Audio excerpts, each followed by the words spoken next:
Okay then, welcome to another review on my channel, and we're going back to a new riff. So this is my first time in a while picking up a new airsoft gun, and this is the Tokyo Marui LCP 2. Now, I bought this gun for a specific thing I want to do with it, which is going to be very silly. So, as I mentioned in the what am I doing in 2025, I mentioned that I wanted to do, three things. I wanted to pick up a something to make something goofy out of for a bit of fun, something a bit of a novelty. I want to do a full custom pistol build. This is not it, although there are going to be custom parts put on this. It's not going to be a full custom pistol build. I have got one planned, and then I want to pick up a one kind of primary kind of weapon, so one main riff, which I still am undecided on. I have actually just been out today to fire support to pick this up, so they're based just outside of Huntingdon, so Peterborough way. So just outside of Peterborough actually, and they have these in stock because not many places had this in stock, so it's very popular at the moment, I think. So picked up the LCP2. So first of all, what's in the box? Let's take away the lid, and you are left with the pistol itself, a magazine, and then inside this little box here is some BBs. I probably, again, I think I said this in previous unboxings, I don't really ever tend to use the BBs that the gun comes with just because I don't know the quality. Obviously it is TM, so they're probably okay BBs, but it doesn't have a weight or anything on there, so they're not reliable to test your weapons with. But you get some BBs in there. The riff itself, quite small. I can give you an idea with my hands here. This thing is a teeny tiny. Even just gripping it, like your bottom couple of fingers aren't kind of disappear underneath the riff until you put the magazine in. And we'll get to the magazine in a second because it's a bit weird and funky how everything works. But long story short, it comes with a barrel stopper as well, which I think most TM guns are shipped with. It is a non-blowback pistol, so this thing has no blowback features whatsoever. It is like some other Tokyo Marui guns they've brought out over the years, where it's non-gas blowback, but the benefit is that because it's non-gas blowback, it's supposed to be very quiet, very durable, not many moving parts apart from the internals, so it's going to be low maintenance apart from barrel cleaning, X, Y, and Z, but for the most part, this is a pretty bomb-proof piece of kit.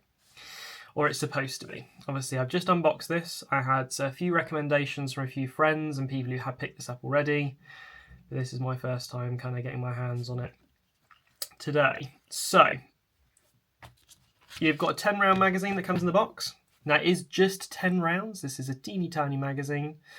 Okay, and it doesn't work like a normal mag because there's no blowback feature, which means that the internal mechanism moves a little bar here forwards and backwards to push BBs in to the barrel of the pistol. Obviously you've got Euro standard valves on it too. Like most gas pistols and gas guns, but this section here is very different. Finder's actually very easy to load. You've got two options. You can either load it from the top there, or you can just pull this down and load it from the bit here.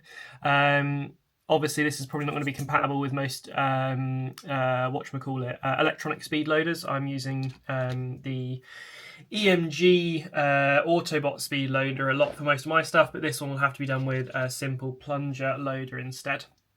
Now, why have I bought this? Well, very simply, I wanted a teeny tiny pistol that would be easy to bring around for game days as like an impromptu sidearm. I bought a couple of extra magazines with it too, so I've got another magazine here. I think I've got one more in the box over there. Picked up 2 spare mags. But the reason why I've picked this up is that I'm finding that whenever I play game days, I struggle carrying around a pistol for a whole day as a sidearm because I find that most of the time, 90% of the time, I never use it. So having it be extra weight, and especially because it's the Sand Viper I'm carrying around, it's very heavy. This is something else. This is a tiny compact pistol. Will fit on most admin pouches on most plate carriers. Will fit in most kind of pouches on most belts, things like that. Won't be the quickest to draw unless you buy the holster for it. So you can buy a holster for these, and the holster does hold a magazine as well, so that fire support also sells. But the thing that I think this is going to be more useful for is when you've run out of ammo on your primary and you're in a sticky situation. So it's just that quick reach into a pouch or a pocket, and you're pulling out a pistol that weighs absolutely nothing. It's cheap and cheerful because this, I believe, comes in at £75. So cheap and cheerful, and it's reliable. It doesn't need much maintenance, so it's kind of a have and forget kind of piece of kit. And by the looks of it, the moving parts on the inside are so simple. If something was to go awry in there, it looks like it would be a relatively okay and easy fix. So, talking about the features of the pistol, it only has a few things to talk about. Obviously, you have got a standard kind of trigger that you find on most pistols nowadays. So the safety is built into the trigger mechanism. So if you try and depress the trigger without having your whole finger over it, it will not depress backwards. Because of the marking parts inside, it has quite a large trigger pull in there. So if I stick in one of these magazines, I have no idea if there's any gas in them. This is another thing here. When you put your magazine in, you've got to depress the mag release to be able to actually insert the magazine too. That's something I found out pretty quick because I thought I'd immediately broken this brand new brand new gun. But unfortunately, it's just pressing down this button here, sliding the magazine in, and you're all ready to go. No cocking needed because the cocking happens when you pull the trigger. So if I pull back, this is definitely empty. I'm just going to double check, make sure there's no BBs in there before I start breaking stuff in my room.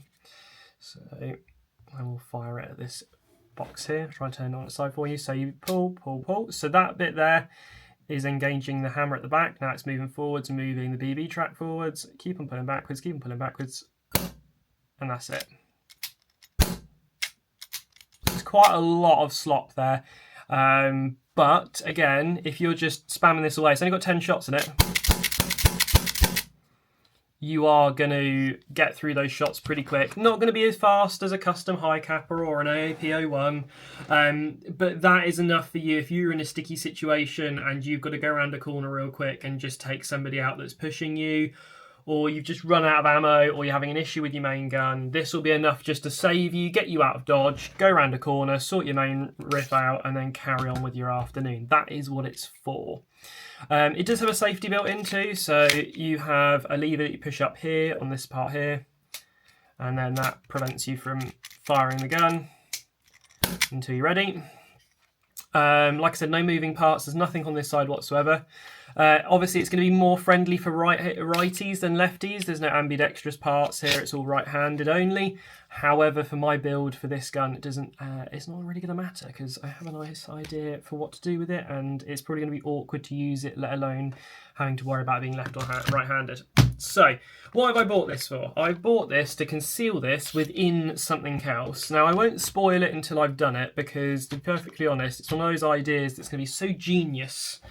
Other people are going to want to do the same thing because it's non-blowback. It has no moving external parts, which some other non-blowback guns at least have a movable hammer, which is going to get in the way. But this can be completely concealed within something, completely surrounded, and it will still work perfectly fine.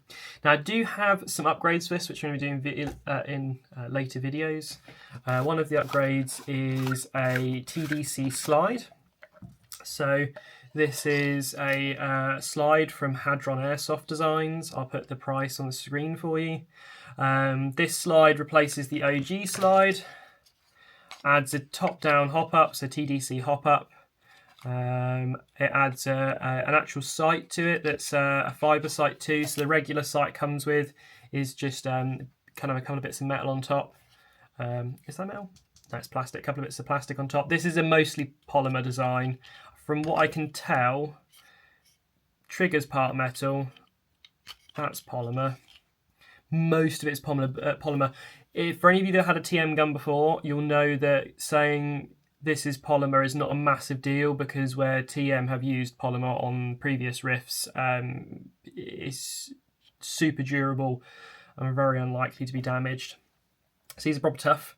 But this is also, this is kind of like a 3D printed upper or top slide. Again, the slide doesn't move, and that just gives us a thread to attach the suppressor. it has some sights and, like I said, the TDC hop-up, and I will be showing you how to install that in a future video. Now, to go with that special barrel and hop-up system, I need a suppressor. Now, this was kind of like a double-edged sword. I was really worried because it was nowhere has this in stock currently. In 14mm counterclockwise, which is what most things fit. It's 14mm counterclockwise. I think you've got 12mm stuff as well. This is 16mm, but it's also clockwise too, which is a really different thread. But what works out perfectly is that Tokyo Marui sells a silencer which is designed for all of their pistols, which looks amazing with this gun. I've already put all the upgrades on and taken everything back off again before I filmed any of my videos for this, because I film them all in one go. But I can tell you, it looks amazing. This just is such a good size and fit. We were looking. I was with I believe his name is Ian, I could be wrong, over at Fire Support, and we were having a chat today about what would look good and how it would all work and stuff like that, and he made some suggestions, and all of the suggestions were perfect, so your customer service over there is phenomenal. So picked up this to go with that, and it's going to look hopefully rather quite good. So hopefully that's given you my first impressions unboxing. I'm going to do a field review. I'm going to strip this down, talk about any wear points, things like that in the future. I've yet to play a game with it, so I'll be taking it out this weekend coming. So the day this video comes out will be my first game day with it. And hopefully everything's going to go rather well. If you've got any questions about this, stick it straight in the comment section. I'll try and get back to you as quickly as I possibly can. But like I said, in the box you've got your gun and your magazine, some spare BBs. It's obviously a non-ambidextrous friendly gun because all of the controls are for right-handed people. And it's, like I said, self-loading. You don't have to cock this thing. It takes care of itself. Okay. It has a built-in safety too. And like I said, it's pretty cool for its size. And we've got some fantastic ideas on what to do with this in the near future. Hopefully that's just been a quick unboxing and a first review of the LCP 2 for you all, and like I said, if you've got any comments, please pop them into the comments section, and if you've enjoyed this and you want to see where this is going to go and what this is going to turn into with my little build project, then please feel free to subscribe.